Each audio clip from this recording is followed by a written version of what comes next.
Well, thank you very much, and I'm so pleased to be here, and thank you for extending the kind invitation to be in this engaging opportunity.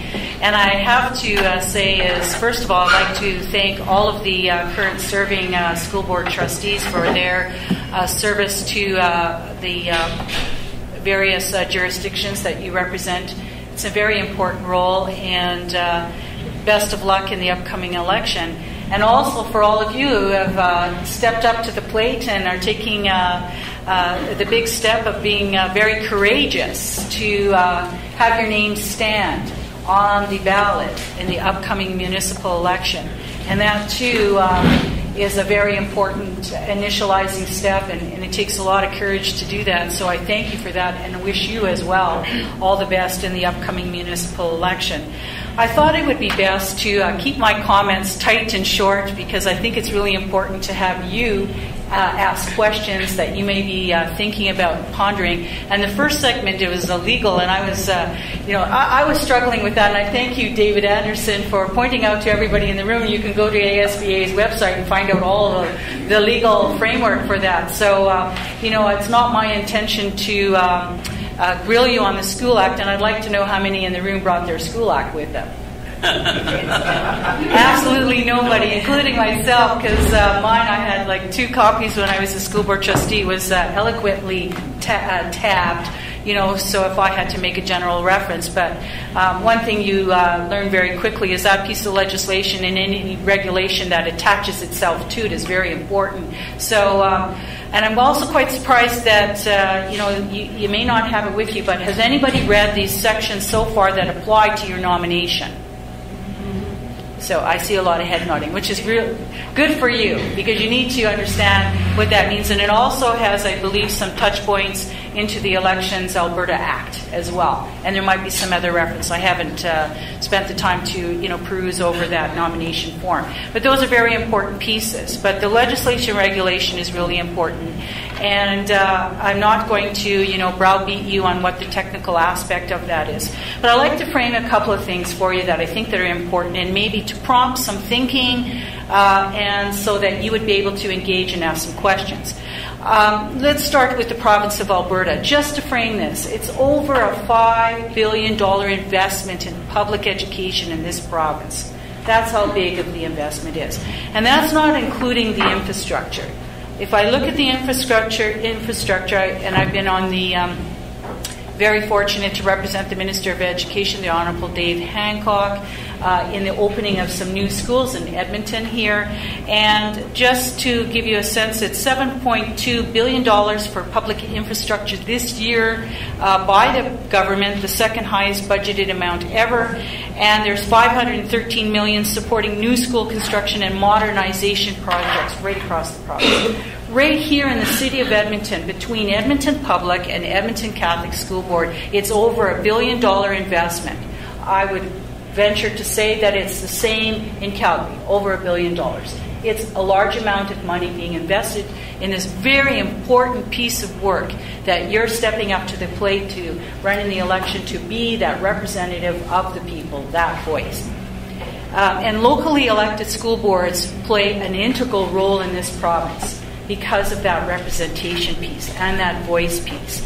And the decisions that school boards render on behalf of the people and all the children and youth across the province is profoundly important. And I believe it was David that said that it's so important that your engagement piece at the community level needs to be clear. People need to identify with you for you to be effective. You need to have that connection with the community, and hopefully many of you have worked hard in various aspects, or you have skills from the professional side that you would like to activate in this capacity so that you could be a darn good representative for the people. My work as a former school board trustee was guided by 3 things: representation, accountability, and openness. And not only that I had those principles, it guides me to this day in my role as an MLA for Edmonton Decor, and as well as Parliamentary Assistant to the Minister of Education. You have to work really hard to earn the trust and respect of people in your community to be effective. And that's that engagement piece at the local level. And you may have done a lot of work up till now in doing that with your community connections and the stakeholders and groups that you may have connected with, and have ongoing conversations. So even at the point of being elected, the conversations with people don't end at that point. They continue. It's a continuous process, and in matter of fact, you learn so much that you want to get more excited and enhance that, because that helps you be an effective decision maker and leader at that level of Board of Trustees. The Board of Trustees is a corporate entity, and when you go on the ASBA website and you look through the legal parameter, it is a corporate entity. It has rules on how it's going to govern, and you need to understand that. What are those rules for the respective board that you're running to be a representative at the board level, at the corporate level? And so it's very important that you connect now and try to understand what they're saying, because when you're going to the door in your bid for election, people are going to be talking to you about things, and some may move into the governance area. So for you to understand what the environment is on the governance part and the structure that is the framework for the legal portion, you need to know what you're talking about. Otherwise you can't articulate at the door or with the community. And you may have some ideas on how that would be improved. So as a corporate group, the legal authority of the board is board corporate. It is all the elected people. And it's really interesting that the School Act, if you look at the definitions at the beginning, says Board of Trustees, and then it further defines who that is. It defines that it is the elected individual. That's who the board is. The board also has a superintendent, has a secretary and a treasurer, or it could be a combined role, secretary-treasurer. So there's other people who sit at that level. So, but you need to understand it is a corporate entity. It has a legal parameter. It has to be law-abiding. And when you make decisions, you proctor decisions as a corporate group. So it doesn't negate the possibility of you rendering a decision in the minority. So you could be leaning towards something, but as you're gathering the information, you decide that you're going to go in opposition to what you think or you feel in the deliberations that are leaning to have more support as a corporate entity. But at the end of the day, when the board renders their decision, it is a corporate decision, and you must support that decision, even though if you decided to proctor a decision as an individual, as a representative of your community on the minority, you still must support the majority. And you must come out actively to say that, so that there is absolutely no confusion around that point. So you can be a really good advocate for the community.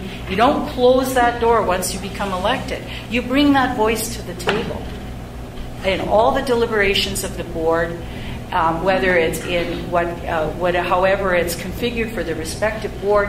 I would say in the dialogue pieces, whether it's behind a closed door or in front of public, in public board, whatever you decide. And there's another technical requirement, is that you cannot be too hasty with your which way you're thinking. You must be open to receiving information up until the point that you render a decision in public board. So you must be actively listening and gathering the information, because you may hear something that will change your mind. You may have done all your homework leading up to that deliberation in public board, very important decision that you're going to do. But you've heard something, whether it be by the management of the district or by your fellow trustees, that causes you to change your decision. So you must be open, because the public has a right to challenge you